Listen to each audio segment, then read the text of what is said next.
नमस्कार, मेरा नाम उज्जवल सिंह है। पिछले वीडियो लेक्चर्स में हमने 1857 की क्रांति के कारणों पे चर्चा किया था। आज हम 1857 की क्रांति में पूरे भारत में जितने भी उद्गम स्थल थे, जहां जहां से 1857 की क्रांति उत्पन्न हुई थी, उन जगहों पे चर्चा करेंगे। तो आइए देखते हैं, जिसमें एक जगह पड़ता है दिल्ली, जो अभी वर्तमान समय में भारत की राजधानी है। देखते हैं कि यहां से कौन नेतृत्व कर रहे थे।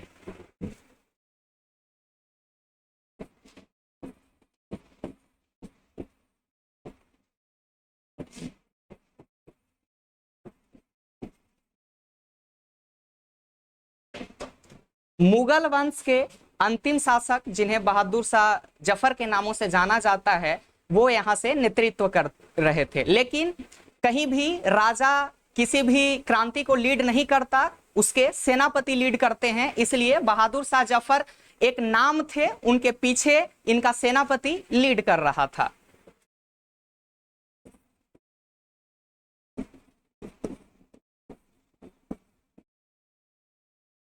जिसका नाम बख्त खां था। बहादुर शाह जफर पूरे 1857 की क्रांति के एकदम टॉप लेवल के नेतृत्व करता थे। यानी कि सामान्य भाषा में समझे, सामान्य शब्दों में समझें तो बहादुर शाह जफर के नेतृत्व में ही पूरे भारत में 1857 की क्रांति हो रही थी। जब अंग्रेजों को यह बात पता चलता है तो अंग्रेज एक षड्यंत्र करते हैं कि बहादुर शाह जफर को रंगून भेज दिया जाए।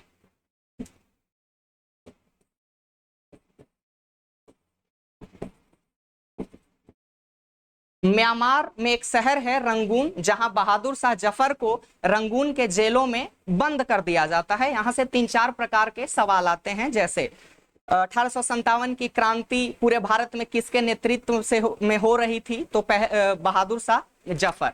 मुगल वंश के अंतिम शासक कौन थे? तो बहादुर शाह जफर। रंगून के जेलों में किस मुगल शासक की मृत्यु हुई थी? तो भी बहादुर शाह जफर।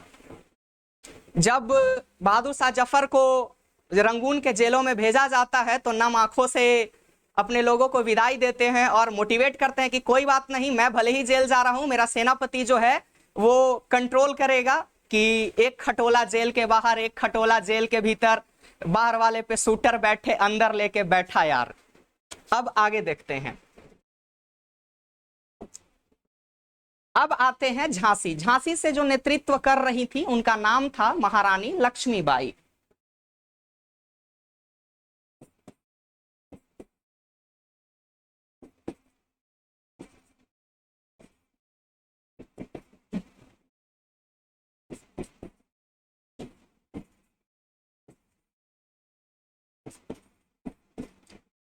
थोड़ा सा रानी लक्ष्मीबाई के बारे में संक्षेप जानकारी ले लेते हैं। जैसे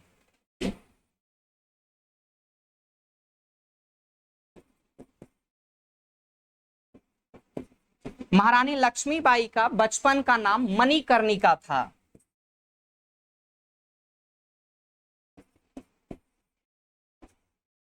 जिसे प्यार से हम लोग मन्नू भी कहते हैं। जैसे नाम का उसे प्यार से, उसे छोटे शब्दों में बोला जाता है।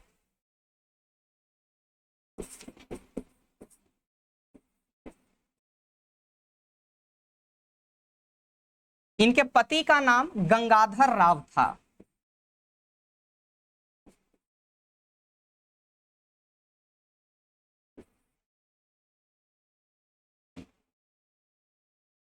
महारानी लक्ष्मीबाई की कोई अपनी संतान नहीं थी, इसलिए इन्होंने एक बच्चे को गोद लिया था।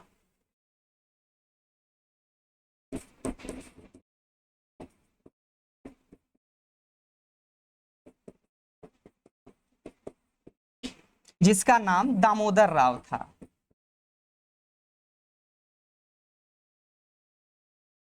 अंग्रेजों की पेंच यहां तब फंसी जब गंगाधर राव की मृत्यु हो जाती है और डलहौजी के द्वारा जो व्यपगत का सिद्धांत लाया गया था, वो सिद्धांत कहता है कि यदि कोई राजा का अपना संतान नहीं है तो उसके शासन को ब्रिटिश हुकूमत अपने साम्राज्य में मिला लेगी। तो इधर तो गंगाधर राव की मृत्यु हो चुकी थी, ऊपर से दामोदर राव अपने संतान नहीं थे, तो अंग्रेज जो हैं वो यहाँ पे धावा बोल देते हैं। महारानी लक्ष्मीबाई एकदम निडरता के साथ लड़ती है और वीर गति को प्राप्त होती है। अगर जमाना आपको मौका दे, ये स्पेशल लड़कियों से आग्रह है कि यदि जमाना आपको मौका दे तो आपको रानी लक्ष्मीबाई बनना है, ना कि ये। समझ में आया? अब देखिए, ये देखिए प्रतिदिन हमारे यहाँ समाज में जो है ये कुरीतियां देखने को मिल रही हैं कि लड़कियों का अलग अलग डाटा आ रहा कि कोई पति की हत्या कर दे रहा, कोई गलत कामों में इंडल्ज हुए हैं। तो हमें कम से कम अपने पुराने इतिहासों से ये बात सीखना चाहिए। लेकिन हम कहाँ से सीखेंगे? हमारी लड़कियां कहाँ से सीख रही हैं? वैसी लड़कियां जो घर में पेट दर्द का बहाना बना के शिवरात्रि का व्रत रखती हैं, नरक में उनके लिए स्पेशल व्यवस्था किया गया है। चलिए अब आते हैं लखनऊ। लखनऊ नवाबों का शहर है। लखनऊ से जो नेतृत्व कर रही थी उनका नाम था बेगम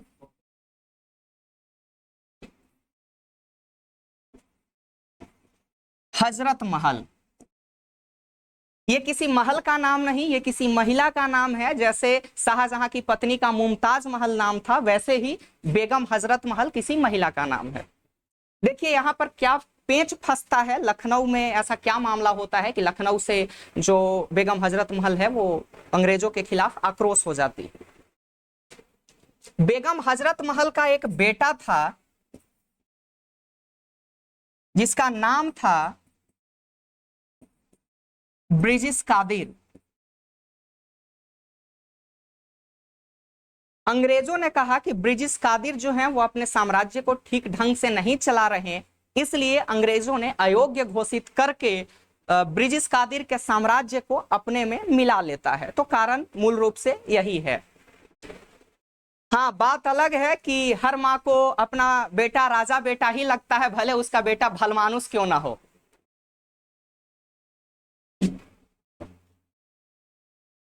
और कहते हैं कि मेरे जीवन में एक भी गम ना होता यदि किस्मत लिखना मेरे माँ के हाथों में होता।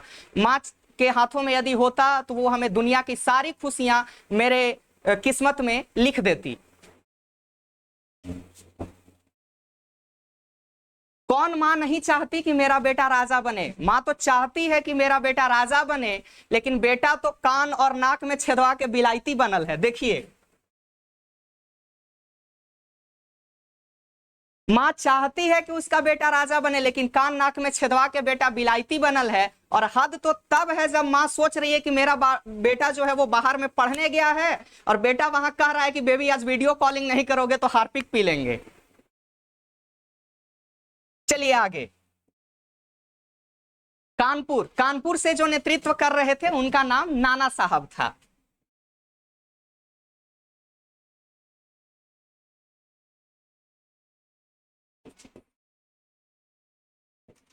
नाना साहब पूना के रहने वाले थे। पूना अभी वर्तमान समय में महाराष्ट्र में पड़ता है। ये बाजीराव द्वितीय के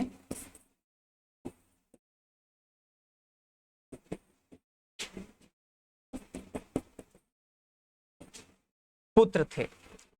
यहां पर पेंच तब फंसता है जब नाना साहब को पुणे से भगा दिया जाता है और उन्हें कहा जाता है कि और उनका पेंशन भी जो है वो बंद हो जाता है।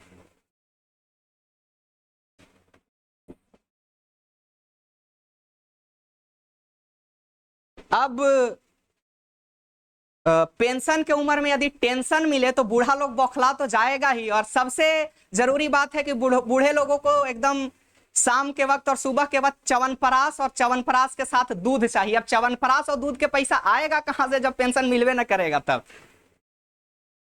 तो कानपुर से नेतृत्व कर रहे थे नाना साहब और इनका कारण यही था कि इनके पेंशन को रोककर पुणे से भगा दिया गया था।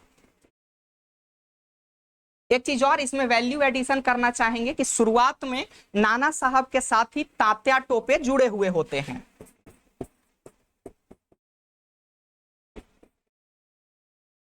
लेकिन जब इनकी मृत्यु हो जाती है इसके बाद तात्या टोपे जो हैं वो रानी लक्ष्मीबाई को ज्वाइन करते हैं। चलिए अब आगे,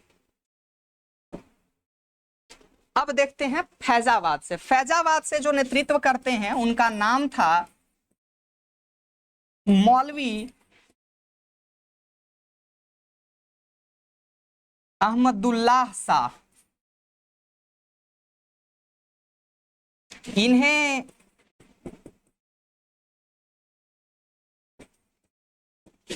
क्रांतिकारियों का स्तंभ द्वीप भी कहा जाता था। और क्या कहा जाता था? इन्हें डंका शाह की भी उपाधि दी गई थी। और भारत में कोई क्रांति ना, अगर भारत में कोई क्रांति हो और उसमें धर्म वाला मिर्च मसाला ना डाला जाए तो शायद वो क्रांति टॉप लेवल को जाए ही ना। इसलिए फैजाबाद से जो नेतृत्व कर रहे थे मौलवी अहमदुल्ला शाह, उसने इस क्रांति को जिहाद का युद्ध दे दिया नाम।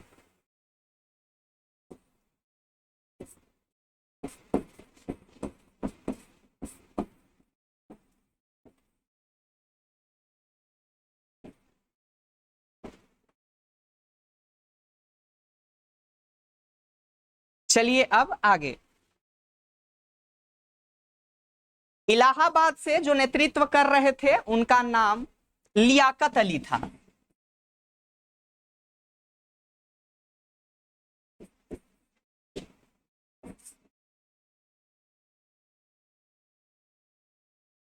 लियाकत अली एक बड़ा इंटरेस्टिंग किस्सा है कि लियाकत अली इलाहाबाद को अंग्रेजों के चंगुल से छुड़ाकर पूरे 15 दिन तक इलाहाबाद को अपने कैप्चर में रखे हुए होते हैं और उस इलाहाबाद में मुगल साम्राज्य की झंडा का ध्वजारोहण करते हैं। अब देखते हैं पलामू झारखंड जो हमारे बगल में है। पलामू झारखंड से दो भाई नेतृत्व कर रहे थे, एक का नाम था नीलांबर, एक का नाम था पीतांबर।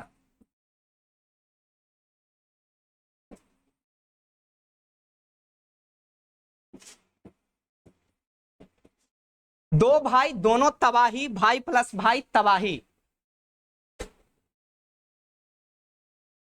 ये कुछ प्रमुख केंद्र थे जहां से 1857 की क्रांति में जो है वो बुस्टअप हुआ, आग मिला उस क्रांति को। अब देखते हैं इसके असफलता के कारण कि ऐसा क्या हुआ कि उतने टॉप लेवल के क्रांति होने के बाद भी ये जो 1857 की क्रांति है वो असफल हो गई। चलिए, पहला कारण,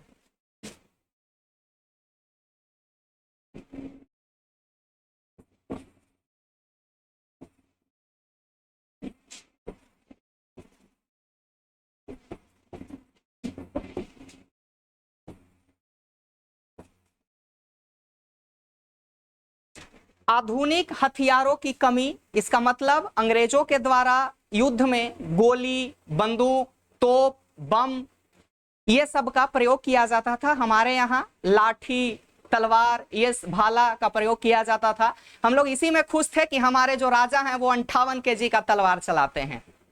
तो हमारे पास आधुनिक हथियार नहीं थे, अंग्रेजों के पास आधुनिक हथियार थे। इसी 1857 की क्रांति में जब आधुनिक हथियारों की कमी हुई, इसी से भारत वालों ने ये सीखा और अब हम लोग तो इतने टॉप लेवल पे चले गए हैं कि अब हम लोग जिला के रंगदार को भाड़ा पे हथियार दे रहे हैं। ये पहला कारण है। अब दूसरा,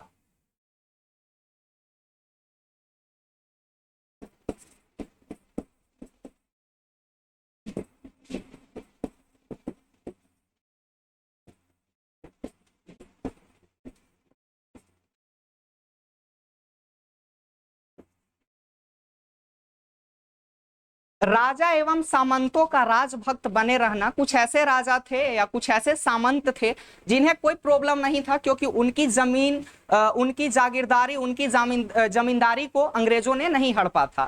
तो सामान्य सी बात है कि जिस व्यक्ति का नहीं हड़पा उसको क्या दिक्कत है, उसको क्या टेंशन है। और राजा एवं जो सामंत थे वो भारत वालों के तरफ से मिलने के बजाय वो अंग्रेजों के तरफ मिले हुए थे और एक पंक्ति कहा गया है कि जब अपने ही मिले हों गैरों के चाल में तो कुत्ते भी बांध लेते हैं शेरों को जाल में।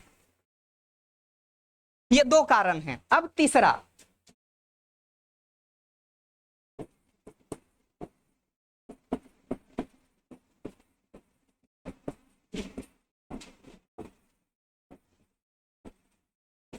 एकल विचारधारा की कमी। कहने का मतलब पूरे भारत में क्रांति हो तो रहा था, लेकिन अलग अलग जो लेवल पे क्रांति हो रहे थे लोगों का अलग अलग डिमांड था। जैसे आप देखिएगा कि रानी लक्ष्मीबाई का जो साम्राज्य है वो छिन गया था, कुंवर सिंह की जमींदारी जो है वो छिन गई थी, नाना साहब को का पेंशन रुक गया था, पेंशन की उम्र में उनको टेंशन मिल रहा था। तो लोगों का जो विचार है वो अलग अलग था। एकल विचारधारा की जो कमी थी ये झलक रही थी उस क्रांति में, और जब तक किसी भी क्रांति में एकल विचारधारा की कमी होगी वो क्रांति टॉप लेवल पे नहीं बूस्ट कर पाएगा। चलिए अब आगे।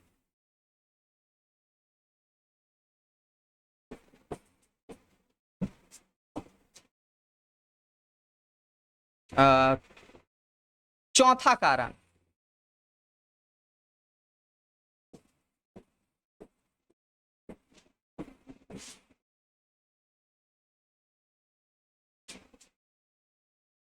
कमजोर संगठन। हमारे पास जो ग्रुप बना हुआ था वो बहुत कमजोर लोगों का बना हुआ था, जबकि अंग्रेजों का जो ग्रुप था, अंग्रेजों के जो नेतृत्व करता थे वो बहुत एकदम टॉप लेवल के एक्सपर्ट होते थे। वो बहुत एक्सपर्ट थे कि कैसे किसी क्रांति को दबा देना है। ये भी एक कारण रहा जिससे हमारे 1857 की जो क्रांति है वो असफल हो गई। चलिए एक और कारण देखेंगे।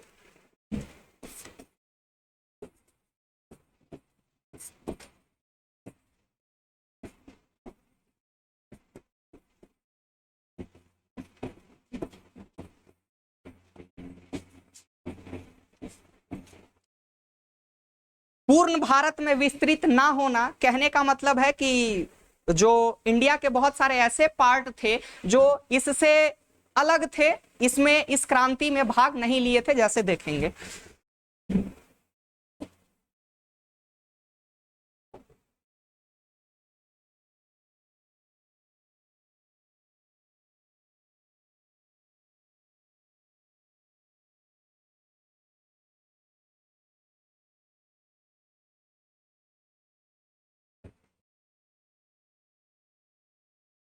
इंडिया के जो साउथ के रीजन थे वो इससे बचे हुए थे। फिर आप इस क्षेत्र को देखेंगे तो ये पूर्ण भारत में विस्तृत नहीं था।